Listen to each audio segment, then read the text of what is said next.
Welcome to the John F. Kennedy Jr. Forum of the Institute of Politics of Harvard University, a space committed to thoughtful and respectful political discussion and debate.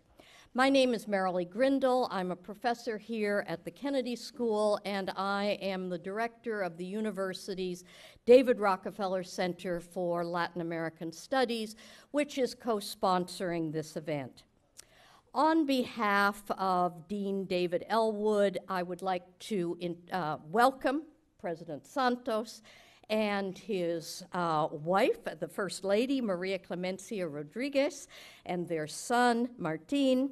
I'd like to also welcome Ambassador Carlos Urrutia, Consul General Monica Pinzon, officials of the Colombian government, leaders of political parties and Congress in Colombia, and certainly a very special welcome to our Governor Deval Patrick of Massachusetts, and members of the Colombian community in the Boston area. Welcome to students, to faculty, and to our other guests. We are so very, very pleased to see you. We are all looking forward to hearing from President Santos.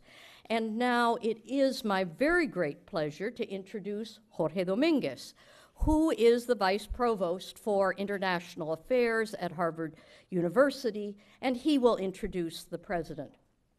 Jorge Dominguez is the Antonio Madero Professor for the Study of Mexico, and he teaches in the Government Department.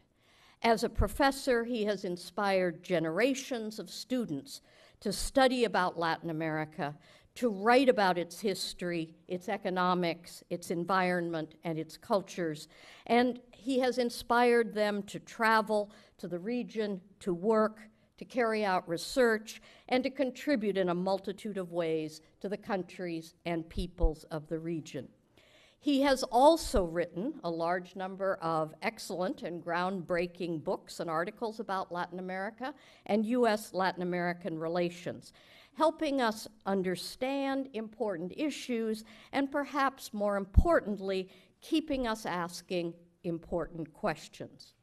As Vice Provost for International Affairs, he has been extraordinarily active in helping this university become more international in terms of the students it recruits, the discussions and debates it engages, and the ways in which it is involved in the world. Those of us who believe in a globally informed and engaged Harvard University owe him an enormous debt of gratitude. Thank you, Jorge.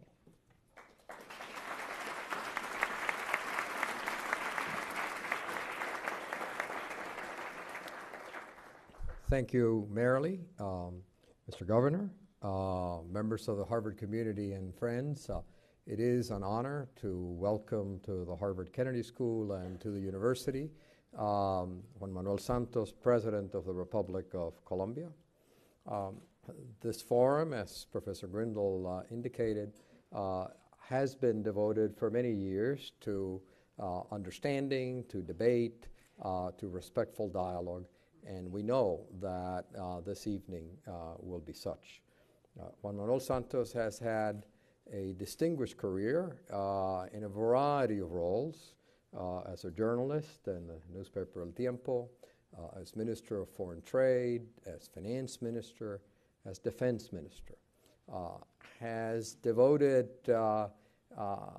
efforts over a long period of time to seek to achieve peace under the rule of law in Colombia, to strengthen the Colombian state so that it can honor its obligations to its citizens under the Constitution, to seek to ensure the prosperity of the people of Colombia and their broad participation, reflected to a significant degree in the massive support that he received on his election as President of Colombia in 2010.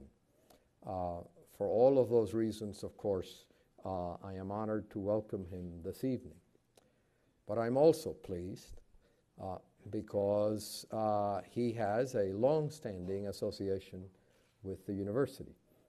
as a graduate of the Kennedy School of Government in 1981, as a Nieman Fellow in 1988, and more generally because he and I met not only at that time, but continued to know each other through other activities, in particular the role and his work and his leadership of the Inter-American Dialogue, an entity that seeks to bring together people from all countries, or nearly all countries of the hemisphere, to advance common purposes to which he has dedicated so much of his life as a public servant, as now as President of Colombia. Mr. President, on behalf of all of us, welcome to the university. Juan Manuel, welcome home.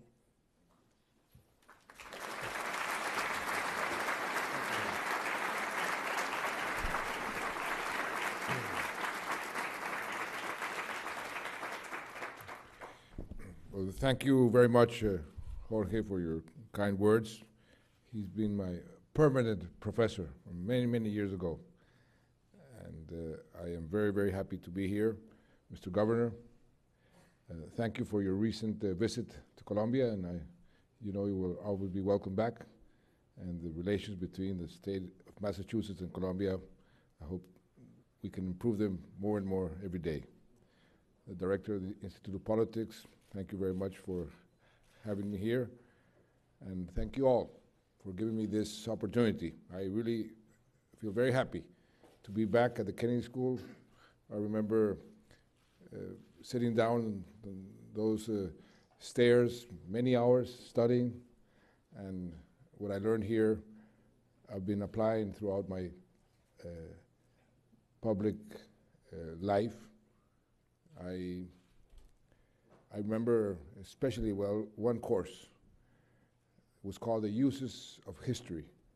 Professor Neustadt and Professor May.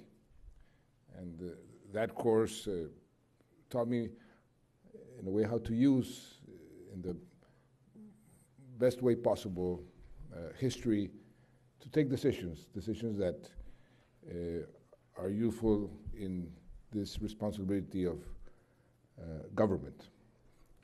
I learned, for example, that the art of governing, in a way, is similar to the art of navigating, of sailing, and that therefore you need to have a port of destiny. You need to know where you want to go, and if you have a clear port of destiny, the work and the problems become easier. And I've tried to apply that, and I learned how to sail in the Colombian Navy, so when I learned about this analogy, I started to apply the principles of sailing to the principles of government. And by defining that port of destiny, I also tried to use history. One of the worst and most severe problems that my country has faced for many decades has been the problem of violence and security. And their history again comes into play by saying, as the Romans used to say when they created the concept of a republic, the first law should be security. Without security, the rest of the laws become very difficult to operate, to become real laws. So that was one of the first objectives that I put as a priority in my government: make Colombia more secure.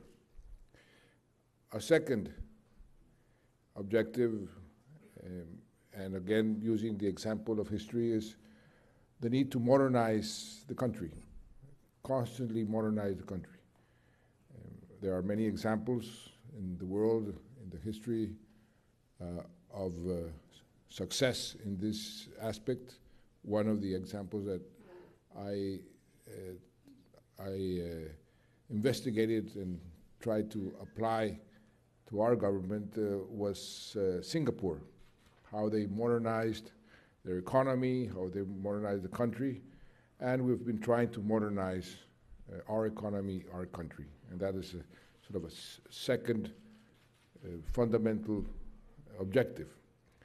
And the third one is something that throughout history, any country that wants to be a decent country, any democracy that wants to be a decent democracy must always strive for freedom and justice. Be a more equitable country where the difference between the rich and the poor could narrow, the difference between the rich regions and the poorest regions can narrow, can become more easy to handle those differences. This is something that you will always have to have present. So that was a third main objective when we were designing our development plan. And we have made tremendous progress in those three areas. In terms of security, my predecessor put in place what he called democratic security, and by the word democratic meant security for everybody, and security using the rule of law, using our democratic means to achieve a more secure country. I was his Minister of Defense. I made some changes in the concept of security, but more of a practical change in terms of being more effective. And I learned also by using and by studying history the importance of intelligence in any of the military operations and in any conflicts, especially when you have at the other side organized crime, drug trafficking, and guerrillas. You need a lot of intelligence, and that's one of the first things I did when I was appointed Minister of Defense, and then when I became President, I reinforced this intelligence, and that has allowed Colombia to improve dramatically the security of the country. We still have a conflict. We still have problems, of course, but Colombia today, no doubt whatsoever, is more secure than it was 3 years ago, and 3 years ago definitely was more secure than Colombia 10 or 15 years ago. We were on the verge 15 years ago or less of being declared a failed state. Today, we are being signaled as an effective and workable democracy, where things happen, where the public policies have results, and this is a dramatic change that we have been able to make in our country. In terms of security, we need to persevere. This is something that also history teaches us. You cannot lower your guard, not one single day. We have different types of security problems, and on the different fronts, you need to persevere. In terms of modernizing the country, we had accumulated a deficit in our infrastructure, because that is something that is very easy to cut when you have fiscal problems. And Colombia has had fiscal problems for many decades. And so I was Minister of Finance in a very difficult moment. And I remember saying, what should we cut in the budget? Of course, infrastructure was the place to make the most dramatic cuts. It's politically less costly, because if you cut education, if you cut health, if you cut other sectors, this has a very high political cost. So we had accumulated a deficit in infrastructure, but if we wanted to be a modern country, we had to solve this deficit. And that's why we put in place a very ambitious and audacious infrastructure policy that is now starting to work. Just to give you an example of the magnitude of the change, we, in the last 15 years, spent on average 3 billion pesos in infrastructure. At this very moment, we are opening bids for roughly 47 billion pesos. So this is going to produce a dramatic change, and it's starting to produce a dramatic change in our infrastructure, which has an important change in our competitiveness, which is something that a modern country must always try to achieve. The more competitive you are, the better performance you're going to get. Another very important step that we took at the beginning of the government had to do with technology, the use of technology. As you all know better than I do, technology is changing with an exponential speed, and the effect of technology in the development of a country can be dramatic. I mention an anecdote that I had, an experience that I had, which impressed me very much. Many of you know the Media Lab in MIT. Nicolas Negroponte called me one day and said, why don't we try out an idea that I have? And I said, what idea do you have? I said, we have some laptops. Why don't we go to a very remote town and give laptops to every child in the town? And we send some teachers to teach the child to use the laptops. And I thought it was an interesting idea, and so we went to a very remote area where you didn't have television signal, you didn't even have cellular signal. It was like a ghost town, isolated. We had to put a military antenna, but we took roughly about 380 laptops because there were 380 children. And we sent some teachers. And Nicholas and I went about 2 months later. And what we found was really shocking in the positive sense. The kids had taken over the town, and they were giving orders to their parents, and their parents were behind asking them, how do you do this, how do you do that? And it was an extraordinary experience, and I realized how important it was to use technology in order to speed up development. So when I won the elections, I said to my Minister of Technology, why don't we connect as many municipalities as possible with broadband and fiber optic? And he said, okay, we have 1,200 municipalities, 1,200 municipalities, and we said, let's strive for 400. But we started, and it was the effect was so positive that we are now over 850, and we will end the government with every single municipality, even the most remote areas, with broadband and fiber optic. But then we said to each other, how are we going to stimulate the use of that technology?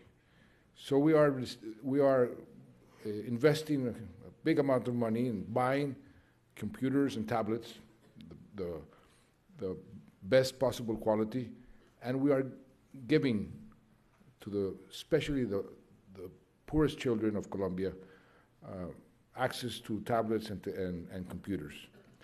And we are building more than 6,000 what we call digital centers. And this is having a tremendous effect in the way the people perceive technology. They're getting acquainted, and they learn very fast. And there is another step that we're using to modernize and rapidly the country and the economy. I could carry on telling you other steps on modernization, but let me go to the last one, to the last priority. In order to be sustainable in the long run, any country, you have to have a minimum social agenda that works. Colombia was the most unequal country in the whole of Latin America, with the exception of Haiti. And this was shameful. I felt very, very bad saying this and acknowledging this. And so we said in the campaign, we must address with more effectiveness this social agenda. And we put in place some specific policies to address this problem. And so far, in the last 3 years, we have been able to get very good results. Colombia with Peru have been the two countries in the last 3 years that have been able to reduce poverty in percentage-wise the most, roughly 6.5%, according to some indicators, or 4.5% according to others. But I think as important is that we broke a perverse trend that we had in Colombia, where we grew as an economy and a country, but it was perverse growth, because inequality grew also. The rich got richer and the poor got poorer. And that's what we broke. And the trend finally is now towards a more equal country. The income of the lower strata has increased 6 times faster than the income of the upper strata. And this has allowed us to improve our, what you call, the economists call the Gini coefficient, in a substantial way. And now today, we can already say that we are not the second most unequal country in Latin America. We're more or less average. We have a long way to go still. We have still more than 30% of our people in poverty. And the gap between the rich and the poor, and the rich regions and the poor regions, still very high. But the trend is now positive. And I think this is a major achievement of which I am very proud. And I think, and we have been signaled out by, for example, the Human Development and Poverty Center of Oxford University as an example of an effective social policy. The Nobel Prize winner, Amartya Sen, who was a teacher here at Harvard when I was here, I was very pleased when he said, you were chosen, your country, as an example of an effective social policy. We are giving tremendous importance to something that you have wide knowledge about, and you understand the importance, which is education. And last year, I made education free, completely free, to all Colombians that go to public schools from kindergarten to 11th grade. And we're now improving the quality of the education through different means. We are applying to become members, and we have been accepted already, members of the OECD. This is, you know, the club of, I call it, not of rich countries, but of countries with the best practices, in order to have a good benchmark of our public policies. And this has helped us, and especially in the education, to start upgrading the quality of our education. We have expanded quite a bit the access of university students to university, and we're promoting very much the creation of technical centers to train and give the necessary preparation of in the technical area to many of our students, especially the graduates from high school. And there, of course, this is a long-term investment, but this is a very important investment. Of course, all these results, for example, the economy, this is another sort of a transversal priority that we had. We need a stable and a strong economy. Otherwise, the rest of the efforts will be very difficult to achieve. The objective will be very difficult to achieve. And so we decided to work on a series of decisions, of policies, of reforms that will give us a strong economy, and not only a strong economy for one time, but a sustainable economy in the future. And we put in place policies that are working very well. For example, we received the economy with a deficit of 18 billion pesos. Last year, we ended up with a surplus of 2 billion pesos. And at the same time, we locked in what we call fiscal responsibility through a constitutional reform and a legal reform called the Fiscal Rule, which will oblige any government, mine or any government, to spend within certain limits and prevent what here the US is living or the Europe is living, to accumulate deficit after deficit, and suddenly the economy explodes. And I learned when I was Minister of Finance that this is a fundamental right that people should also demand from a government. Because when I was Minister of Finance, I had to administer the worst economic crisis that the country had suffered in the last 100 years. And I saw clearly, I had to take decisions that really violated fundamental rights. I had to cut expenditure in areas where people simply were out of a job or could not go to school, or even in health, the hospitals. And so having a good macroeconomic environment is as important as the right to work, as the right to a good health system, as a right to a good education. And it was a marvelous discussion in Congress. It was a political, philosophical discussion of, is this a fundamental right, or should be treated as a fundamental right? And we succeeded in approving a law that, in a way, locks in and guarantees fiscal responsibility in the future. And that has created tremendous confidence in the economy. And immediately our spreads went down, the interest rates went down.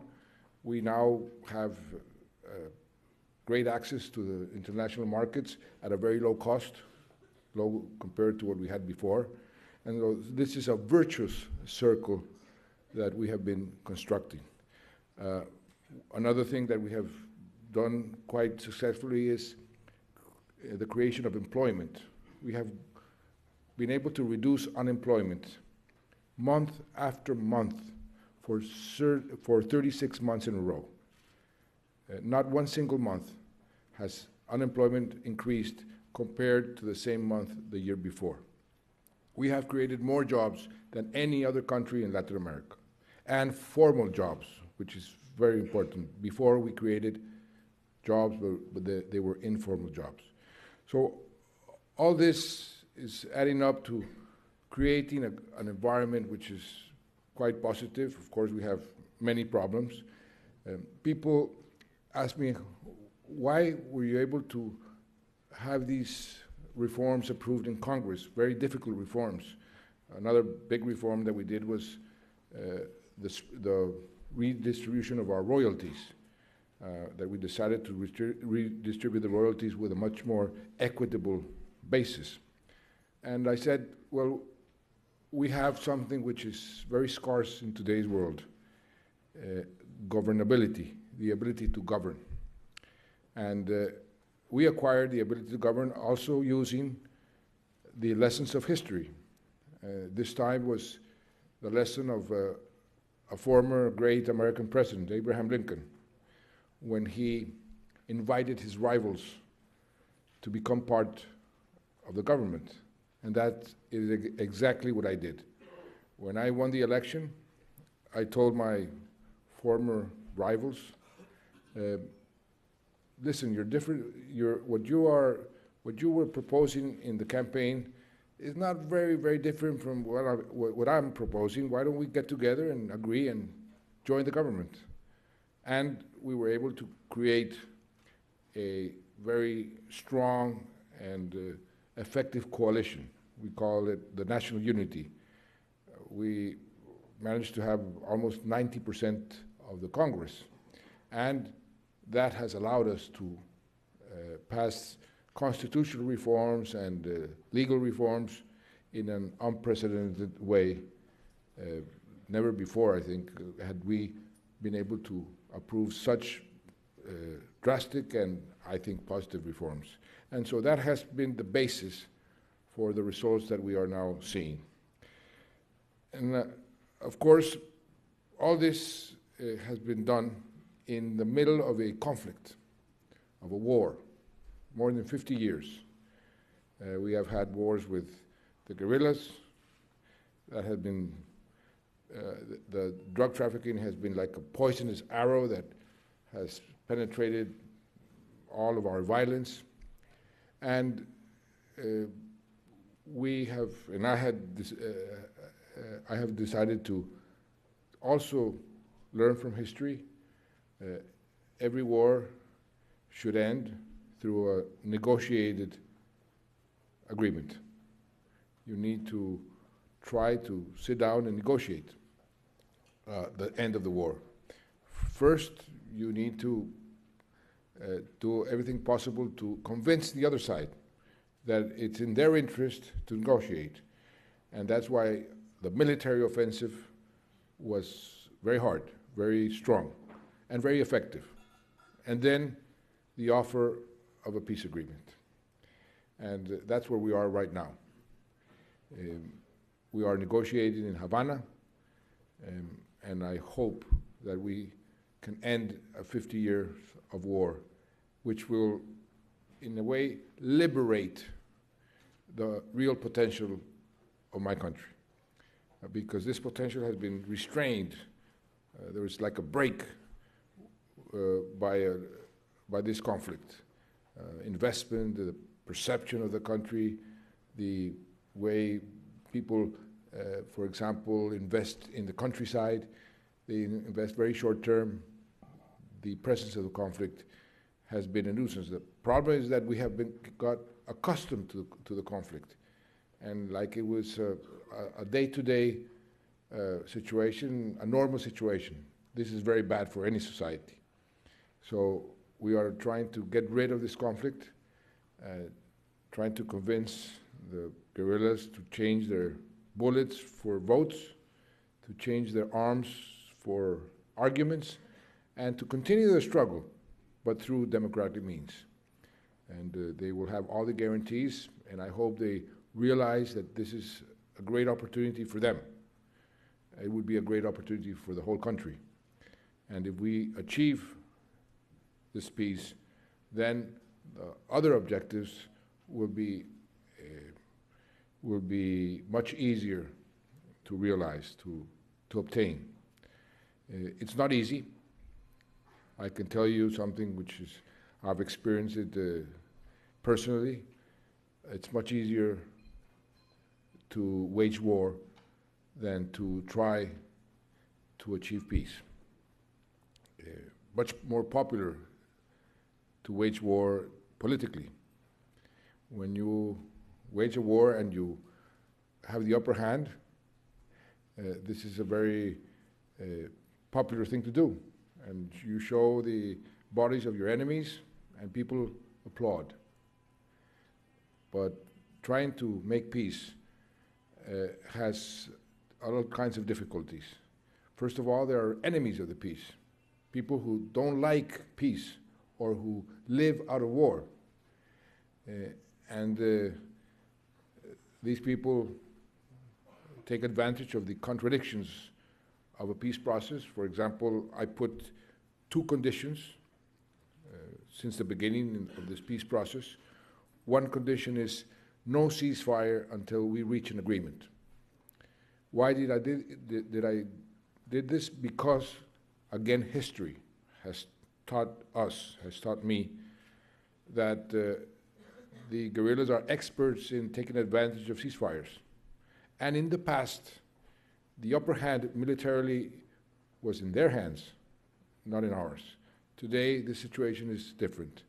So it's against the interest of the state, of the government, to have a ceasefire. But more importantly, if we want to get rid of the conflict, if we want to end the conflict, then let's end it once and for all.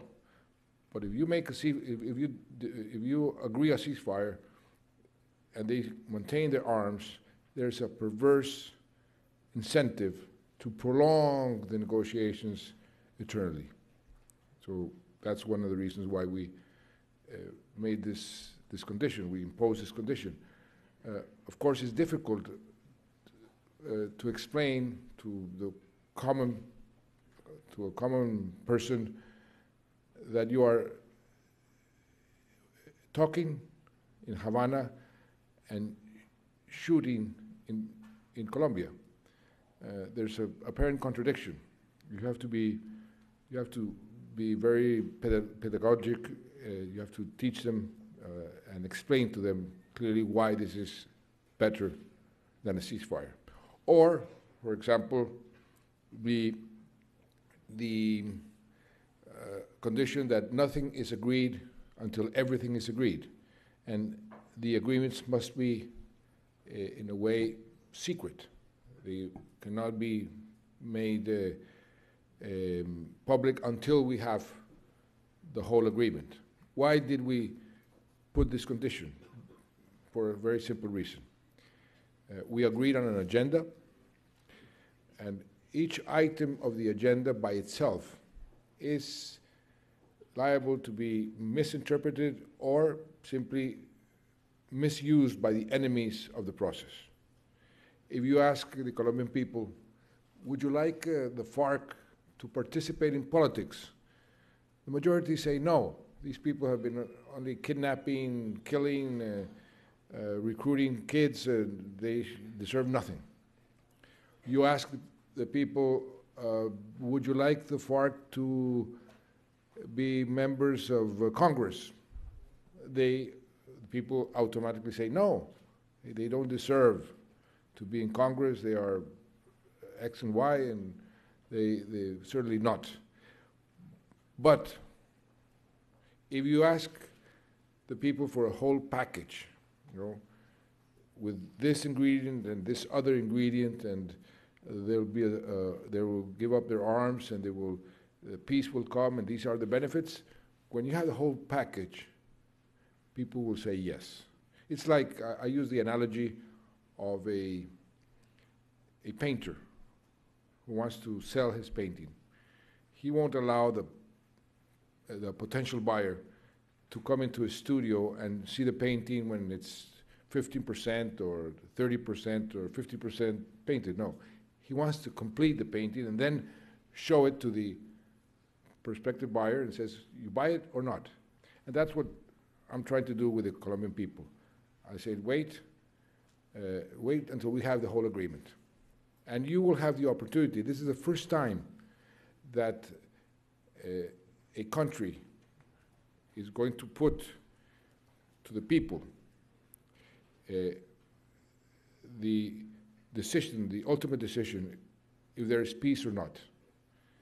And I have promised that when we have the agreement, this will be put to some kind of referendum or some kind of decision by the people. And we are the first country who is negotiating under the Treaty of Rome.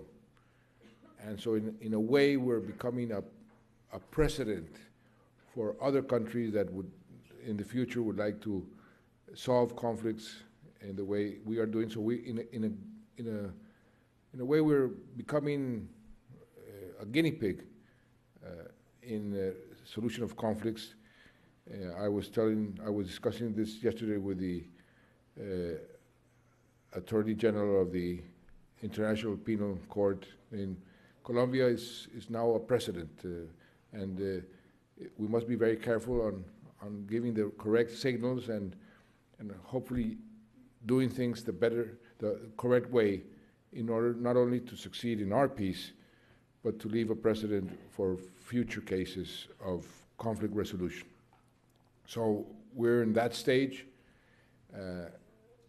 I say that building peace is not only silencing the rifles and what is being agreed in Havana, but doing the other things that I was explaining. More social investment and effective social investment, more equality, more social justice. That's a way of building peace. And I am hopeful that we can reach an agreement, and that my kids and my grandkids will see a country and enjoy a country in peace. I haven't been able to enjoy one day of peace. My generation, or the generations that has followed me, have had to live in a country in war. And as I said at the beginning, we get accustomed to that, but we should not. It's terrible. More than 220,000 people have died. That's more than double of the people that were killed in Bosnia. And we have more than 5 million people displaced. And every day I encounter terrible examples of what this war means. I mentioned an example a couple of days ago. It was a very recent example. We are giving away houses to the very, very poor that don't even have the possibility of saving one peso, and we're allowing them to have access to a decent house. And this person came. He had lost a leg, and he came up, and I gave him the keys to his new house. And I said, congratulations, what happened to your leg? And he said, I lost it in the war. And I said, well, I'm sorry, but now you can enjoy your family in this new house. And I explained what the house was, and he said, well, I'm sorry, Mr. President, but I will not be able to do that. And I said, why? Because my wife and my 2 kids were assassinated by this war also. These are the types of dramas that I encounter every single day. And that's what I hope we can stop in Colombia. Colombia is a great country with great potential. And if we are able to find peace and release the real potential of all Colombians, then sky is the limit. Thank you.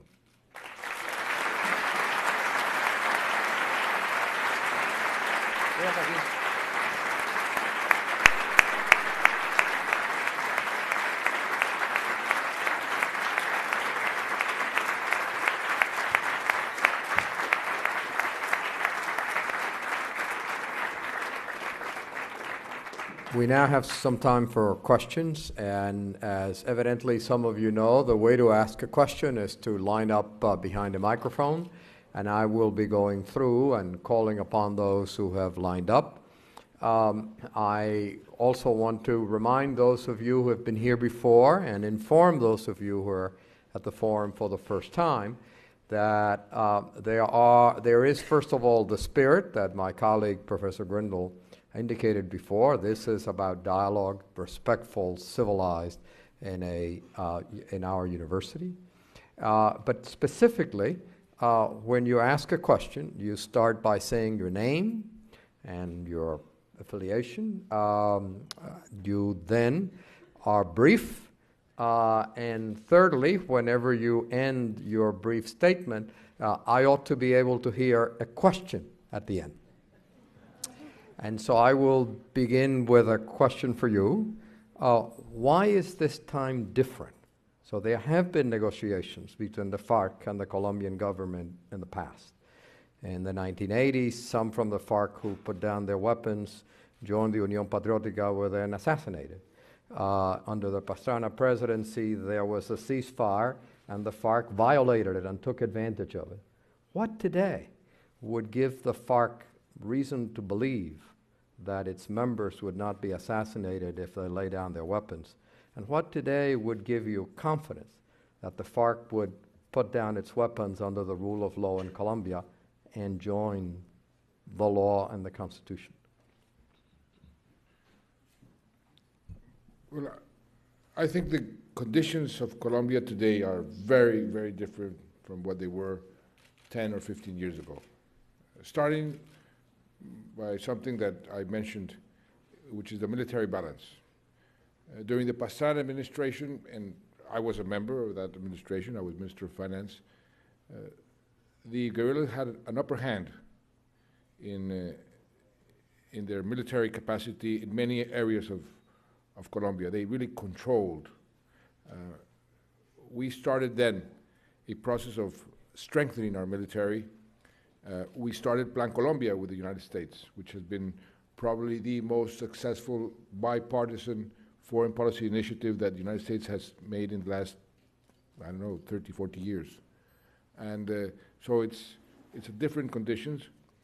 We now have control of the territory, and for the first time, they have even made this explicit.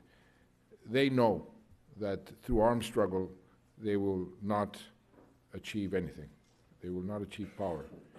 And they realize that this is the moment. Now, the world condition, the regional condition also favors a negotiated settlement today. Venezuela and Cuba are helping us. They are saying guerrilla warfare today is anachronic. This is not the way to go. And so the conditions are different. And we have also, they have learned and we have learned in terms of the guarantees, which is exactly what we're negotiating. What guarantees we will give them in order for them to feel that we can operate in a democracy that will not assassinate them like what happened with the Unión Patriótica. Thank you. Begin over here. Thank you. My name is Juan Remolina. I'm a HKS student of the MPA program. Mr. President, you mentioned that it's time to stop the conflict. And one of the main drivers of the conflict is corruption. And the Colombian government has implemented several strategies in order to fight against corruption. However, according to the last results of the World Economic Forum, corruption reaches the highest and historical levels as the most problematic factor for doing business in Colombia. And what is more distressful, the percentage of Colombians who justify corruption has increased for the first time in the last 4 years. So my question is, do you think Colombians' efforts against corruption have been enough? If not, what should be the next steps? Thank you very much. Yes, corruption has been a terrible problem in our country. If I ask to myself, what has been one of the worst consequences of having drug trafficking in Colombia is that it corrupted the moral fiber of our society. And we have been trying to fight corruption in every way possible. We institutionally set a special advisor to the president with power to implement anti-corruption policies. we approved in Congress for the first time a very severe anti-corruption law. This had never happened before. And we are discovering cases of corruption that before were hidden. And this has an effect of people saying, wow, look at the corruption. The corruption was always there.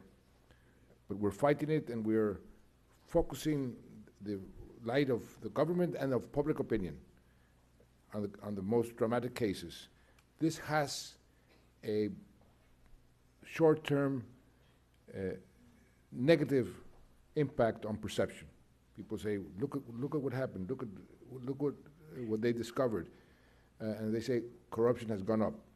But in fact, corruption is starting to come down in terms of the breaks that we are putting in the different cases where we have been able to work effectively and concretely. This is an ongoing struggle. As I say, one of the legacies of drug trafficking has been corruption in every echelon of the Colombian society, but I truly believe that we are making progress towards a more transparent country. I myself learned here in the Kennedy School the importance of transparency, of good government, the principles of good government, which is transparency, accountability, efficiency, and these are the ones that we're trying to apply in Colombia. Here on the stairs. Buenas noches, es un placer tenerlo aquí. My name is Tiffany Lazo. I'm from San Juan, Puerto Rico, and I will be asking the official Twitter question on behalf of the John F. Kennedy Jr. Forum. The question is, what opportunities do you see for involvement for youth within and outside of Colombia? What opportunities for the youth? Involvement both within and outside of Colombia. Well, we, in Colombia, what we're trying to create is opportunities for the young people. We have a problem. I think this is not only a Colombian problem in many areas of the world where unemployment is concentrated in the young people. From 18 to 26, the unemployment rate is even double what it is on the national average. And so we are trying to give opportunities to the young people by, first of all, giving them more access to the educational structure. One of the bottlenecks that we have is precisely that. People, now that we have free education for basic and secondary education, they graduate from high school, and there's a bottleneck there. And we're trying to address that bottleneck by creating more opportunities. We stimulate the participation of young people in discussions around the country, make them aware politically, make them aware that their contribution or their participation is important. We have a special office to stimulate that. I tell you, sometimes it's not easy. You find skepticism, you find cynicism, but you have to continue trying and find ways through, for example, technology to convince the young people to participate more. I think one of the assets that we have in Colombia and in Latin America is that we have a young population.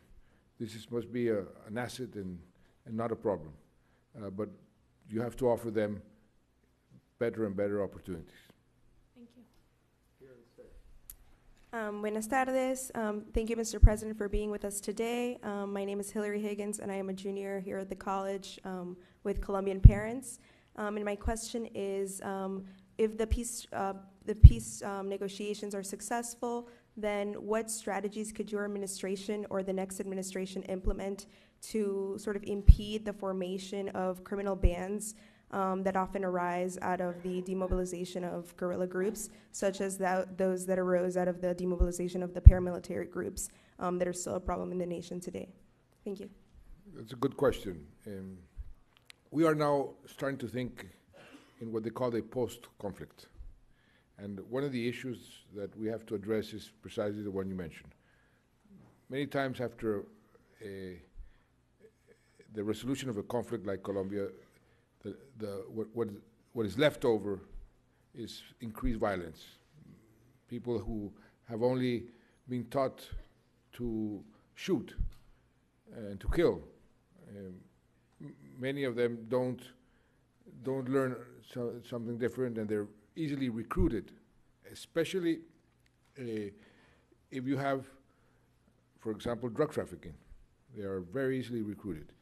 So we are addressing that by different methods. First, we included in the agenda of the negotiations, and I did it with purpose, the subject of drug trafficking. Why did I do that? Because if the FARC say, and they have said always that they're not drug traffickers, they only tax the drug traffickers, and if they're going to legalize themselves, then they should be in the side of the state to combat the drug trafficking. And if they switch sides, and we're able, and this is one of my dreams, to have a Colombia free of conflict and free of coca, and we have been able to reduce 70% the production of coca, this would be a dramatic change, not only in Colombia, the whole region, and in the United States, because we have been the principal providers of cocaine in the U.S. market. So, and you take away that incentive.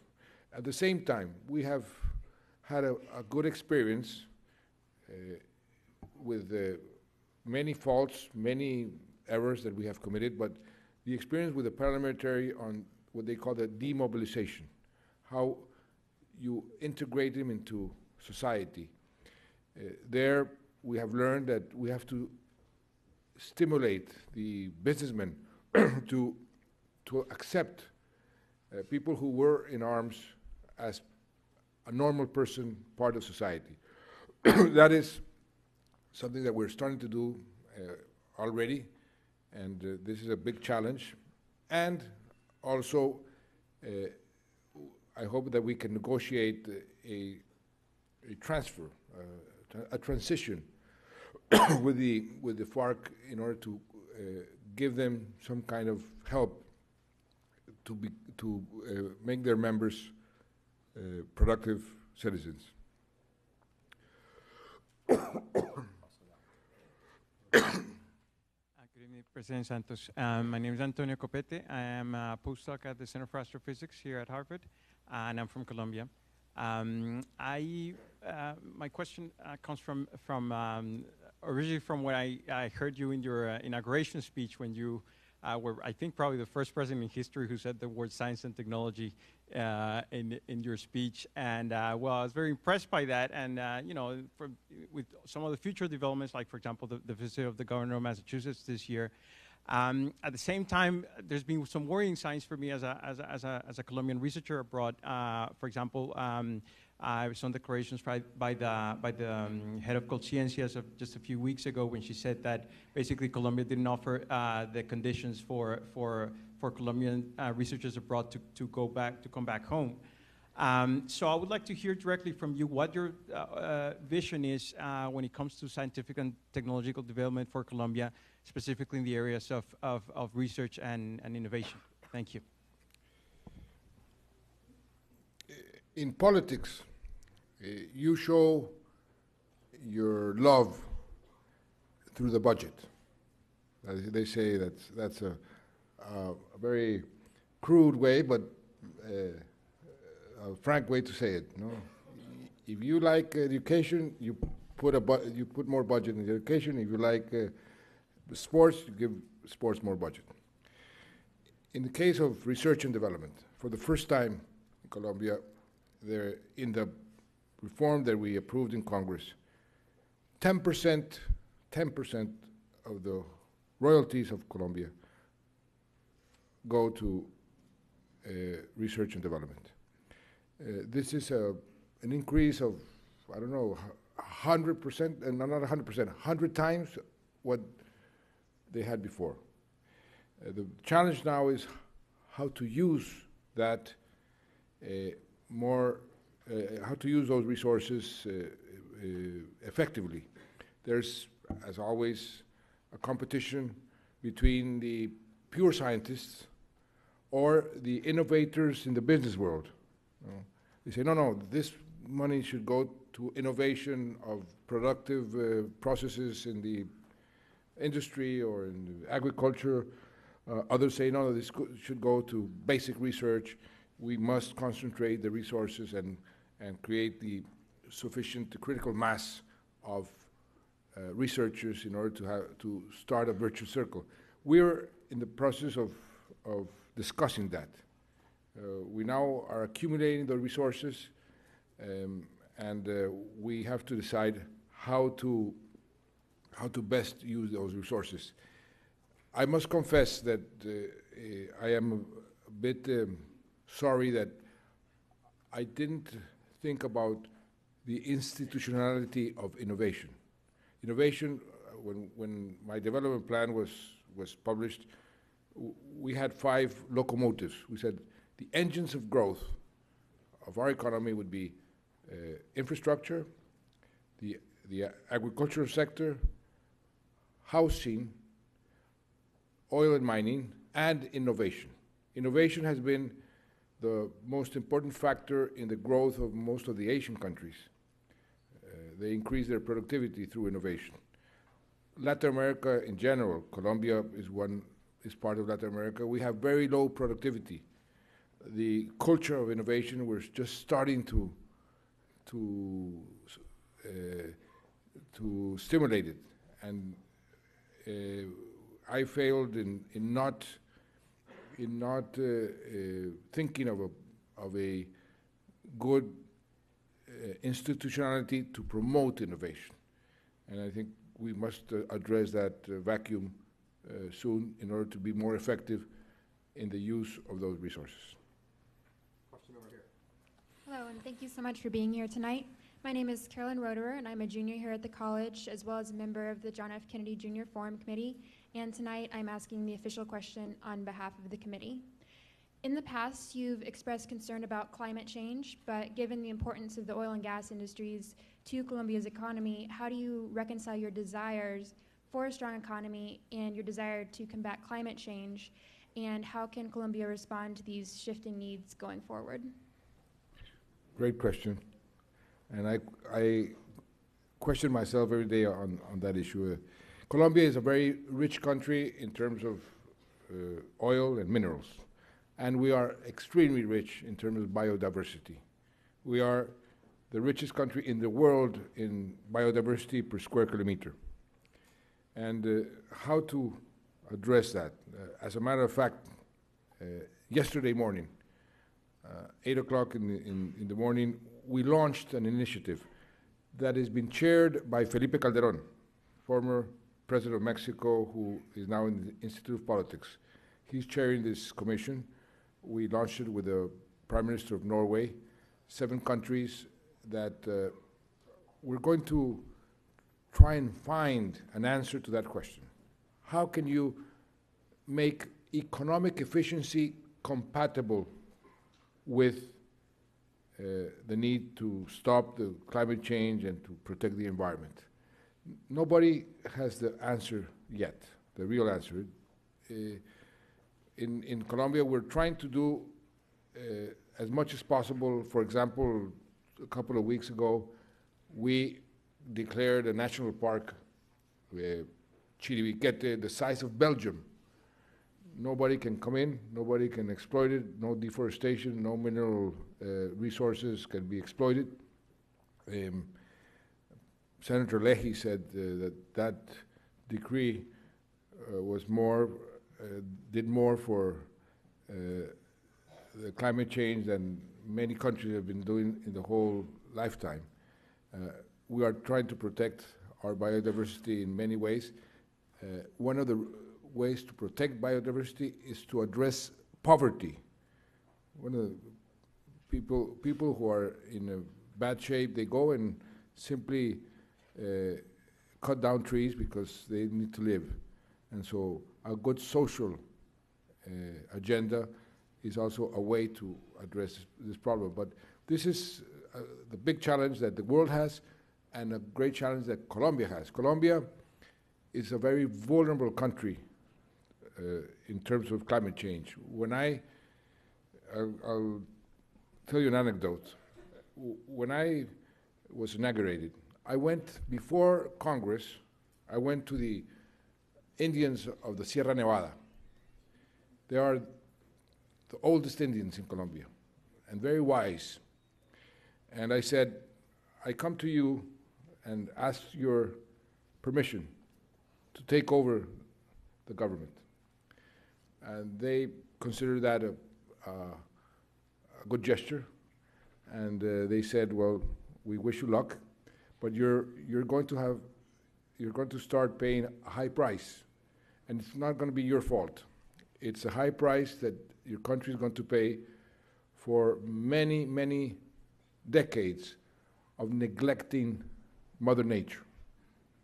And in the next year and a half, you're going to pay the price.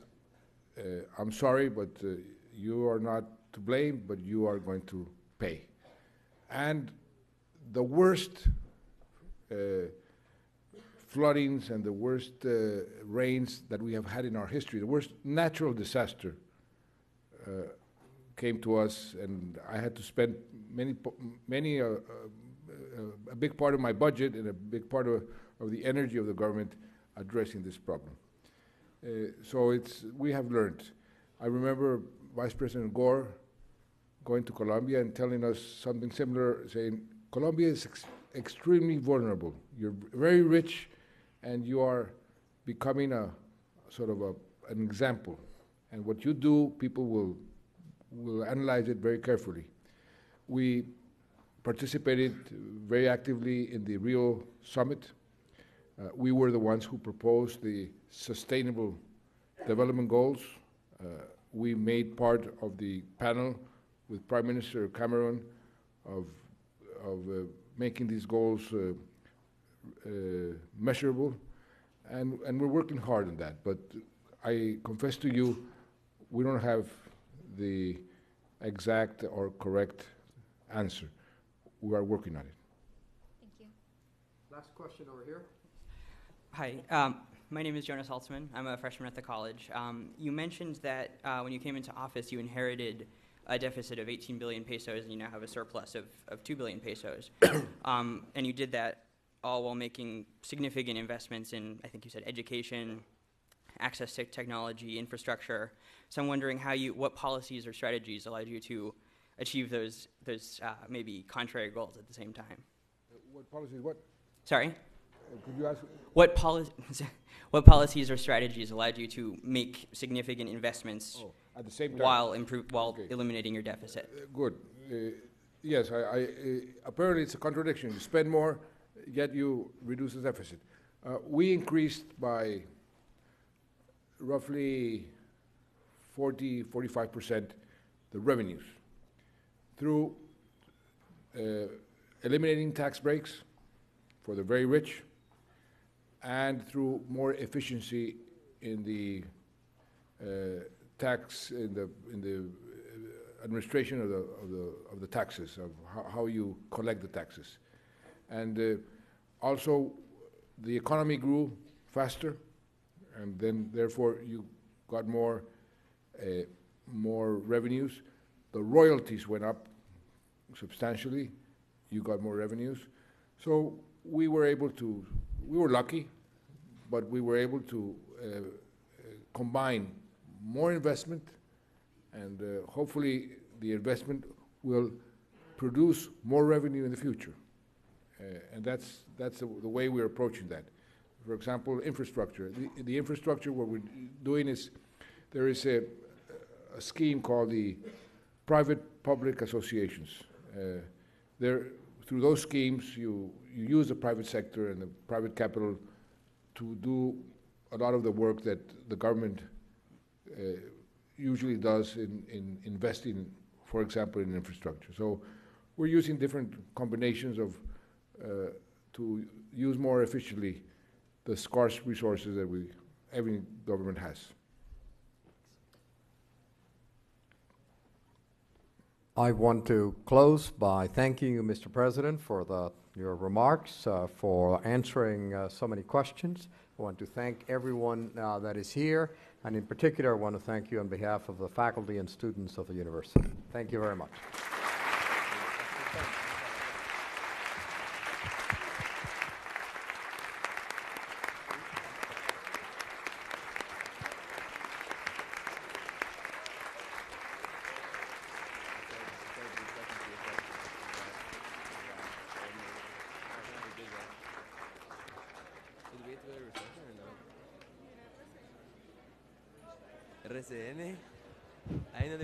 Hi everyone, thank you for joining us today. Even if you have a ticket for the next event, we need you to exit through the Parkside exit. So anyone who has a ticket or doesn't have a ticket, we need you to exit through the Parkside. Thank you so much and have a great night.